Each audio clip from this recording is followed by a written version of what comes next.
What is going on, FA Nation? John Pepe here with Howard Bender. Welcome into the Fantasy Alarm MLB DFS Game Day Playbook Show. We're taking a look today at the 5-game Thursday main slate over on DraftKings. Howard, how we doing, my friend? I'm doing pretty well. Nice, quick, and easy. It's a short slate on Thursday, so not gonna, freak out about it. There's some good matchups that we're gonna dive into. And yeah, I mean, and I'll be available just so everybody knows. I will be available in Discord. John's gonna be traveling, and we're not gonna be, to do a second show here for a 5-game slate. I'll just answer your questions in Discord. So follow me in over there in the DFS and MLB betting channel. But let's get to it, man. Let's. Oh, here you go. If you don't subscribe, there it is. FantasyAlarm.com/win, or hit this QR code right here. The promo code Let's Go takes 50% off of your first month.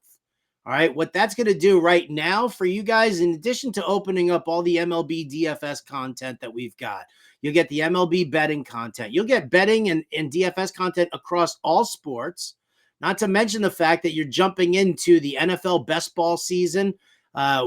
Andrew Cooper and I are doing drafts every Wednesday at 1 p.m. right here on the Fantasy Alarm YouTube page. So there it is. You can get your copy of the cheat sheet. And make it happen for yourself right now, and jump in. You can do these drafts with us, and again, loads of content, and the analysts are just crushing it all over the place. So let's get to it here, John. 5-game slate, some really nice pitching on the board. Obviously, Tyler Glasnow by far and away, and I love the fact that he's just over 10 grand, right? Mm-hmm. And he's not the $11,000 Dylan Cease was the other day. Yeah. And he disappointed for 11 grand too. But Glasnow, without a doubt, if you're going to build your lineups, I love starting with him. I do like myself a little, what's his face? From Pittsburgh. Yeah. Jared Jones? Jared Jones. I was trying to come up with his first name there. Jared Jones in a good spot. But I'll say this. I actually probably like Justin Steele a little bit more on the other side of that game. The value you're getting on Justin Steele here. I understand first start back against, second start back was against the same Pirates team. They lit him up, 4 innings, 6 earned. They get 3 homers. Pitch count only got to 74. Maybe that's a reasoning for the depressed price tag. But I mean, this was an all-star last year. He was, the best pitcher on this Cubs staff, shaking off some of the rust here. I agree with you. For $7,300 on a small slate, knowing the talent that this guy has, I'd be willing to go back and give him another run at the price point, because I mean, what else are you looking at here? Zach Little against Boston. I mean, sure, Boston's offense against righties has been a little bit better over the last couple of weeks here. Little's been fine, but hasn't been great by any stretches for $8,400. Christian Javier just had one of the worst starts probably of his career, an inning in the third, 7 earned against Detroit. He's got Oakland. Oakland's bats right now. You want to run up against that lineup that has second highest ISO right now in baseball against righties over the last couple of weeks. So I'm with you. I think Steele and Glasnow is going to be a very popular duo on this slate. Yeah, I definitely think that Glasnow and Steele will be as well. I guess if you wanted to pay all the way down, would you even think about Taijuan Walker against the Mets? Because I mean, the Phillies are, Aaron Nola blanked him for a complete game.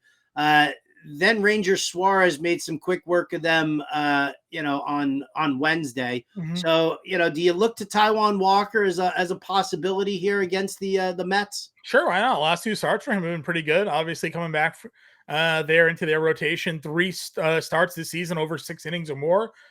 Pitch count around 90 pitches looks pretty good. So he's going to limit the damage. I certainly don't mind that. Cooper Criswell for the Red Sox actually has pitched fairly well for them.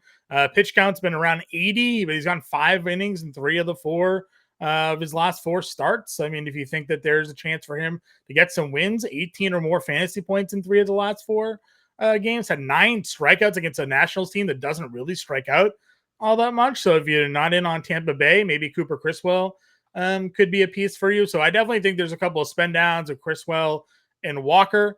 I'm not going to go Estes against Houston. That lineup's just heating up too much for me. And Steele and Glass now are definitely the two favorites for mine. Yeah. All right. Beautiful. Beautiful. Let's go behind the plate. Who we digging?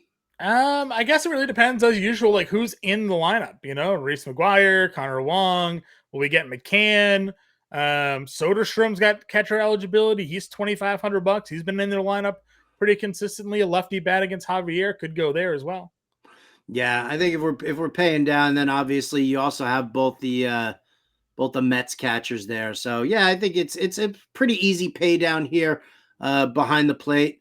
Hopefully gets us in some bigger bats here. Do we want to lock in at first base? Do we want to talk Shohei Ohtani and Freddie Freeman against Nick Martinez? Yeah, I mean, probably given the slate, you got to think, given the offenses that are going to be on the slate as well, that the Dodgers should be fairly popular here. So I'm certainly fine locking in Ohtani. I would prefer Ohtani over Freeman at this point. I mean, just far and away the better player. $600 more expensive for a good reason. The power's been there, batting average, stolen bases. So yeah, I'm good locking in someone. Let's build as we go. Let's do that. We got Soderstrom up, plug in Ohtani. We light Glass now and Steele, and that'll give us 3,800 to move across. So second base. Yeah, we're gonna need to find some value here. Maybe some Whit Merrifield against Quintana at $3,400. Oh, yeah, that's a nice price. Could be a little value there. Henry's favorite guy, Gavin Lux, is down here at $3,100. Von Grissom's 25. I was just looking at Von Grissom against Zach Littell. He's been so bad. He's been terrible. He's been terrible. So bad. Let's see. Obviously, I would top Yev Altuve. Stott's got a lefty. Geloff at 46 is a bit expensive there. I kind of like Merrifield. Let's run Merrifield against Quintana. Let's try it out. 3,900 to play. Third base. I would love some Alec Boehm against a lefty at 56. All right. Well, then let's. But I'm just saying, like, if we had the money, we may probably just play Bregman, honestly, at 42. He's been so hot right now. He has definitely been hot right now. There's no doubt about it. Beatty, yeah. They called up your guy Ventos. Mark Vientos got called up, had a hit tonight. Maybe him there at $2,700 against Walker. Yeah, I mean, that's not terrible. It's not terrible. It's not great. I mean, you obviously, well, here's the thing. Yeah. Right. And I guess this is good for, like just lineup building in general. If we know we want to get Alec Boehm in there, right, and we're going to have to try and spend up, then let's find the value somewhere else. Do we have it? Like, instead of looking down for the dirt cheap third baseman, because it's really not pleasant. Yeah. Let's see. Is there a dirt cheap shortstop? What's the value in the outfield look like? Because I agree with you, man. If I could get Alec Boehm in there, against Quintana, I would love that. We do Edmund Sosa at short. He's been on fire lately. Has 3K shortstop, third base eligibility. Gets the lefty matchup. Give us a little Philly stack there. Merrifield, Boehm, Sosa. Probably a wraparound stack going there. There we go. And that gives us 3,700 for 3 outfielders, which means we're going to need to find some value. So I was going to say, well, I'm going to start at the bottom here. That's where I'm going. I'm scrolling all the way down here. I'm looking at $2,000. Loperfido at 26 against Estes. That's definitely a possibility for sure. That might be the play. Everything else is up over 3K. Yeah, there's not a lot down there. It's a small slate, so yeah, I was going to say it goes so quickly, doesn't it? And so Loperfido gets us a 4,300. That's much more, much better for us there. It's definitely much more tolerable. Let's see here. Any other like mid 3K guys possibly? Well, here's a thought. Yep. What if we use Merrifield in the outfield and see do we have any value at second? Well, Grissom was there. Oh. Jeff McNeil he's been kind of bad. I'm allergic to nuts. He's been pretty bad. Gavin Lux. Lux is coming around. You know what? All right. Try him. All right, Lux it See is. what happens there. Put Merrifield in there in the outfield, and let's see how much. 5,600. 5,600. Yeah, there's almost anybody we want. We can get Jordan. Don't really want to go against Jones necessarily. Teoscar, go up to next to Otani there at 55. Oh, I like that. Rooker versus Javier. Rooker versus Javier.